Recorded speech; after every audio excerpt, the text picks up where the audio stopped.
요즘 비즈니스판을 완전히 주흔들고 있는 두 개의 거대한 흐름이 있습니다. 바로 ESG 경영과 디지털 전환, 즉 DX인데요. 얼핏 보면 전혀 상관없어 보이는데 이 둘이 어떻게 하나로 합쳐져서 기업의 미래를 결정짓게 되는 걸까요? 지금부터 그 핵심을 제대로 파헤쳐 보겠습니다. 자, 이 두 그래프 좀 보세요. 왼쪽은 전 세계 ESG 관련 투자 규모고요. 오른쪽은 디지털 전환에 쏟아붓는 돈의 규모입니다. 좀 놀랍지 않나요? 거의 쌍둥이처럼 똑같이 말도 안 되게 치솟고 있잖아요. 이것만 봐도 이 두 가지가 더 이상 거스를 수 없는 시대의 대세라는 게 확실해지죠. 하나는 우리가 다 아는 것처럼 기후위기나 사회적 책임에 대한 목소리가 커지면서 시작된 흐름, 바로 지속 가능성입니다. 그리고 다른 하나는 팬데믹을 겪으면서 효율성과 기술의 필요성이 폭발하며 가속화된 디지털화죠. 출발은 완전 달라 보이는데 이게 결국 한 지점에서 만나게 됩니다. 자, 그래서 여기서 우리가 던져야 할 핵심 질문이 나옵니다. 이 두 개의 혁명, 과연 우연히 동시에 터진 별개의 사건일까요? 아니면 이 둘이 합쳐져서 하나의 거대한 통합된 미래를 만들고 있는 걸까요? 이제 무엇을 넘어서 왜 그런지에 대한 답을 찾아보겠습니다. 근데 가장 큰 문제가 뭐냐면요. 대부분의 기업들이 이 두 가지를 완전히 따로 보고 있다는 겁니다. 이걸 바로 데이터 딜레마라고 할 수 있겠네요. 보통 회사들 보면요. ESG팀은 지속 가능성 목표를 세우고 IT팀은 또 따로 디지털 전환을 막 추진해요. 문제는 이 두 팀이 서로 말을 잘 안 섞는다는 거죠. 각자 자기 일만 하는 거예요. 바로 여기서부터 엄청난 비효율이 생기고 정말 좋은 기회들을 다 놓쳐버리는 겁니다. 아니, 왜 이런 칸막이가 문제가 되냐고요? 이유는 간단해요. ESG라는 게 파고들면 결국 데이터 싸움이거든요. 탄소 배출량부터 공급망의 인권 문제까지 이 모든 걸 데이터로 증명해야 합니다. 근데 현실은 어때요? 제조, 인사, 재무, 시스템마다 데이터가 다 따로 놀잖아요. 이걸 합칠 수가 없는 거예요.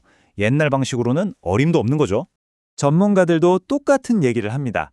제대로 된 ESG 경영을 하려면 일단 흩어진 데이터를 모아서 분석할 수 있는 데이터 기초 체력부터 길러야 한다는 거죠.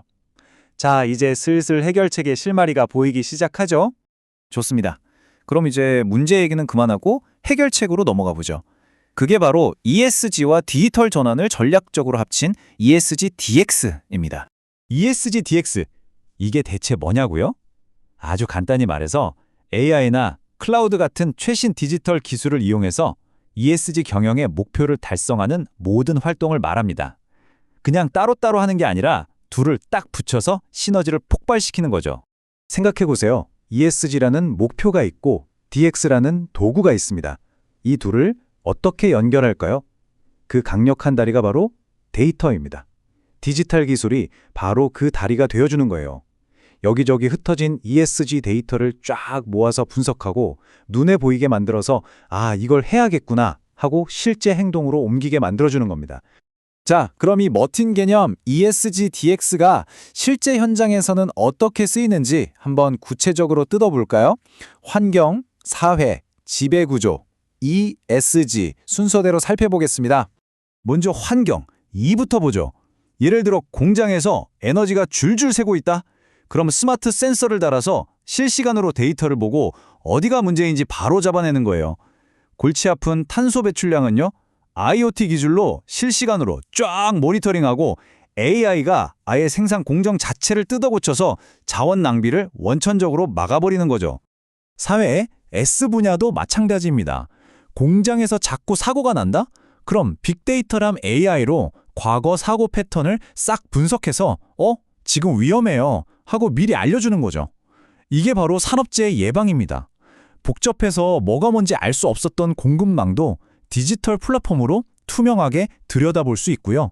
당연히 고객 데이터 보호 같은 보안 기술도 여기에 포함됩니다. 마지막으로 지배구조, G입니다. 예전엔 수작업으로 하느라 힘들었던 그 두꺼운 ESG 보고서, 이제는 자동으로 만들어서 투명성과 신뢰도를 확 높일 수 있습니다. 투자자나 고객들은 스마트폰 앱으로 우리 회사가 ESG 활동을 얼마나 잘하는지 바로바로 확인할 수 있고요. 심지어 블록체인 기술을 쓰면 데이터 조작을 아예 막아버릴 수도 있습니다. 정말 믿을 수 있게 되는 거죠. 자, 이론적인 얘기는 이쯤 하고요. 이제 진짜 재밌는 부분입니다. 실제로 이걸 멋지게 해내고 있는 기업들은 어떻게 하고 있는지 그 생생한 사례들을 만나보시죠. 이 이미지 참 상징적이지 않나요? 예전에는 그냥 구호에 그쳤던 ESG 목표가 이제는 이렇게 손가락 하나로 컨트롤할 수 있는 디지털 현실이 되고 있다는 겁니다. 앞서 나가는 기업들은 벌써 이 길로 달려가고 있어요. 첫 주자는 역시 마이크로소프트입니다. 목표부터가 엄청나죠. 2030년까지 탄소 네거티브. 이걸 어떻게 하냐? 바로 자기들이 만든 클라우드랑 AI 기술을 써서 해결하는 겁니다. 자기 기술로 자기 문제를 푸는 거, 이게 바로 ESG, DX의 정석 아니겠습니까? 유니레버 사례는 정말 구체적이고 와닿습니다. 파묘 때문에 열대우림이 파괴되는 게 큰 문제였거든요. 그래서 유니레버가 뭘 했냐면 인공위성이랑 GPS를 띄워서 인도네시아에 있는 파묘 농장을 실시간으로 감시하기 시작한 거예요. 불법으로 나무 베는 걸 바로바로 잡아내고 현장에서 무슨 일이 터지면 즉각 대응하는 거죠. 탄소 배출 때문에 고민이 많은 철강 산업은 어떨까요? 포스코를 보시죠. 디지털 트윈이라는 진짜 영화 같은 기술을 도입했어요. 이게 뭐냐면 현실의 제철소랑 똑같은 가상 제철소를 컴퓨터 안에 만드는 거예요. 그리고 거기서 수백, 수천 번 시뮬레이션을 돌려보는 겁니다. 어떻게 해야 에너지를 가장 적게 쓰고 탄소 배출을 줄일 수 있는지 그 최적의 답을 찾아서 실제 공장에 적용하는 거죠. 정말 대단하죠? 우리나라 사례도 빼놓을 수 없죠. SK 에코플랜트 정말 혁신적입니다. 폐기물 관리라는 어떻게 보면 좀 낡은 산업을 디지털 플랫폼 웨이블로 완전히 바꿔버렸어요. 쓰레기가 어디서 나와서 누가 수거하고 어떻게 처리되는지 그 모든 과정을 데이터로 추적하는 겁니다. 이걸로 쿠팡이나 이마트 같은 대기업들의 ESG 보고를 도와주고 아예 ESG 서비스를 새로운 사업으로 만들어버린 거죠. 자, 지금까지 여러 사례들을 살펴봤는데요. 이제 이 모든 이야기를 종합해서 마지막 결론을 내려보겠습니다. 왜 ESG DX가 우리 모두에게 중요한지 그 핵심 메시지를 정리해드릴게요. 와, 98%. 이 숫자 하나가 모든 걸 설명해 줍니다. 이게 뭐냐면요.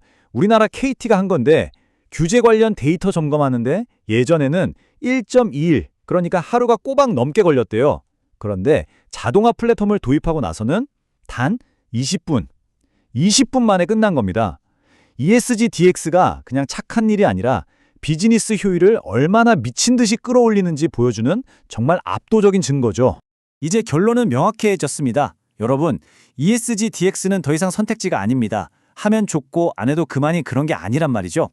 빠르게 변하는 세상에서 살아남고 투자자들한테 신뢰를 얻고 미래에도 계속 성장하고 싶다면 이건 이제 비즈니스 전략의 가장 심장부에 있어야 할 핵심 그 자체입니다.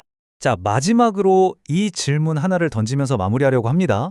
지금 이 시대에 과연 디지털 기술 없이 이 엄청난 데이터를 다루지 않고서 진짜 지속 가능성을 이룰 수 있을까요?